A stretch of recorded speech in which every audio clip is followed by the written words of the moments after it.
حضرت سعد بن ابی وقاص رضی اللہ تعالی عنہ آپ اپنے پتر نو دسدے نے جس وقت غزوہ احد ہویا اور عین جنگ دے وقت تو پہلا یعنی اجے جنگ نہیں ہوئی شروع ہوئی اس تو پہلا میں تے ایک حضور دا غلام ہے حضرت عبداللہ بن جاش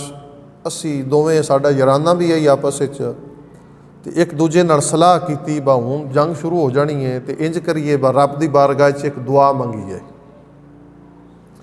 حضرت سعد بن ابی وقاص اور حضرت عبداللہ بن جاش یہ دوویں سرکار دے غلام آپس دے اندر گل بات کر رہے ہیں، گفتگو کر رہے ہیں، اور غزوہ احد تو بعد یہ گل جڑی ہے حضرت سعد بن ابی وقاص اپنے پتر نو دس رہے ہیں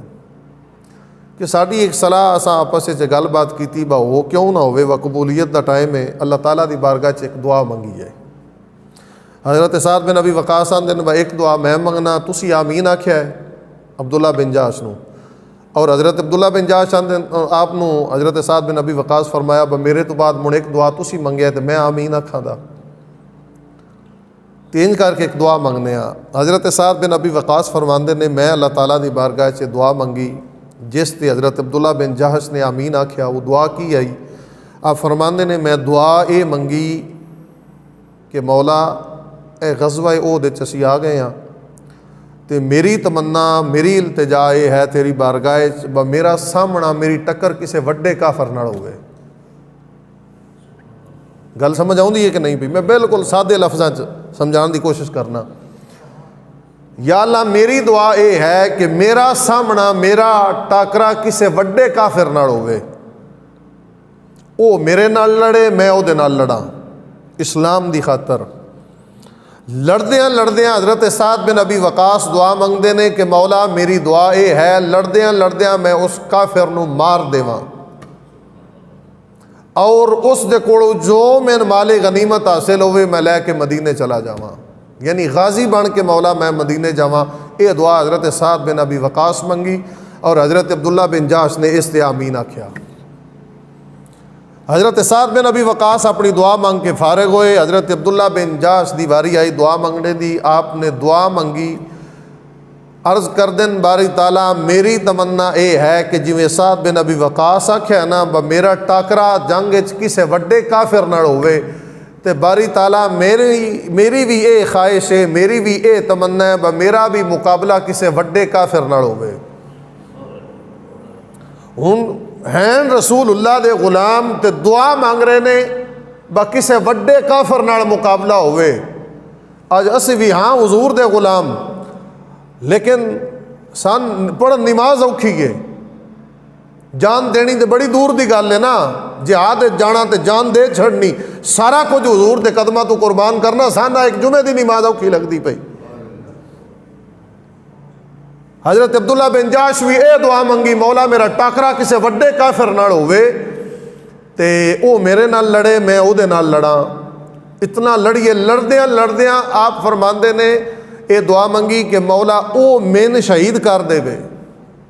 سعد بن ابی وقاص دی دعا کی ہے کہ میں ان کافر نو مار دیواں، عبداللہ بن جاش کی دعا کر رہے نے کہ او کافر مین شہید کر دے وے اور شہید کر کے بھی او دا دل نہ رجے بلکہ او میرے جسم نو اپنی ملکیت لے کے اپنے کوڑ رکھے اور پھر کی کرے۔ حضرت عبداللہ بن جاش دعا منگدے نے کہ مولا پھر او من شہید کرنے تو بعد میرے کان بھی کٹ لوے میرا نک بھی کٹ لوے۔ بندے دا کلیجہ کم جاندہ ہے جڑی گل حضرت عبداللہ بن جاش نے جڑی دعا منگی ہے، مولا وہ میرے کان بھی کاٹ دے میرا ناک بھی کاٹ دے اور اسے رسی میں پرو لے اس کا ہار بنائے، جب میں قیامت کو تیری بارگاہ میں اسی کٹے ہوئے ناک اور کانوں کے ساتھ حاضر ہوں تو تو مجھ سے پوچھے بتا عبداللہ تیرا ناک کہاں ہے تیرے کان کدھر گئے؟ اے عبداللہ میں نے تجھے ناک بھی دیا تھا کان بھی دیے تھے بتا وہ کدھر ہے؟ تو حضرت عبداللہ بن جاش یہ دعا مانگتے ہیں مولا تو میدان حشر میں پوری مخلوق کے سامنے مجھ سے پوچھے بتا عبداللہ تیرا ناک کدھر گیا، او بتا عبداللہ تیرے کان کدھر گئے؟ میں نے تو تجھے کان دیے تھے ناک بھی دیا تھا، کہاں چھوڑ کے آ گیا؟ تو حضرت عبداللہ بن جاش رضی اللہ تعالی عنہ عرض کرتے ہیں رب ذوالجلال کی بارگاہ میں کہ اس وقت جب رب مجھ سے پوچھے بتا تیرا ناک اور کان کہاں ہے، تو اس وقت میں مولا تیری بارگاہ میں عرض کر سکوں باری تعالیٰ وہ میں تیرے اور تیرے حبیب کی محبت میں دے کے آ گیا، میں نے وہ ناک تیرے اور تیرے حبیب کی محبت میں کٹا دیے۔ اور پھر مولا میری یہ دعا ہے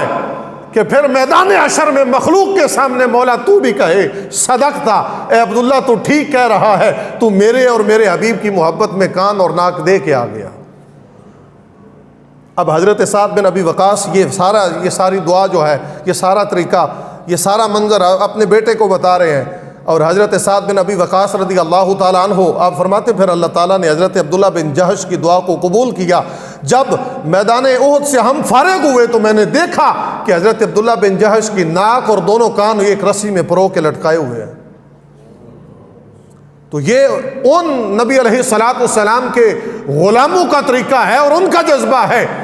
جنہوں نے نبی علیہ الصلوۃ والسلام کی بارگاہ سے تربیت حاصل کی، اور جنہوں نے ساری زندگی نبی علیہ الصلوۃ والسلام کی محبت میں گزار دی۔ ان کا یہ جذبہ تھا کہ انہوں نے اپنی جانوں تک کی پرواہ نہیں کی، بلکہ دعائیں مانگتے ہیں مولا اگر جہاد میں جانا ہے تو کسی بڑے کافر سے سامنا ہو اور وہ ہمارے ناک بھی کاٹے کان بھی کاٹے، ہار بنا کے گلے میں ڈالے، اور کل قیامت کو تیری بارگاہ میں آئے تو تو پوچھے ناک اور کان کہاں چھوڑ کے آئے ہو، تو ہم تیری بارگاہ میں عرض کرے مولا وہ تیرے اور تیرے رسول کی محبت میں ہم تو قربان کر آئے۔ ان صحابہ نے تو ناک اور کان قربان کیے، میں اور آپ آج تھوڑا سا وقت قربان نہیں کر سکتے دین کے لیے؟ ہمیں نماز پڑھنی مشکل لگتی ہے، ایسی سردی کے موسم میں وضو کرنا ٹھنڈے پانی سے مشکل لگتا ہے، ہم نے جانے کیا دینی ہے؟ وہ اقبال نے کہا دل ز عشق او توانا می شود،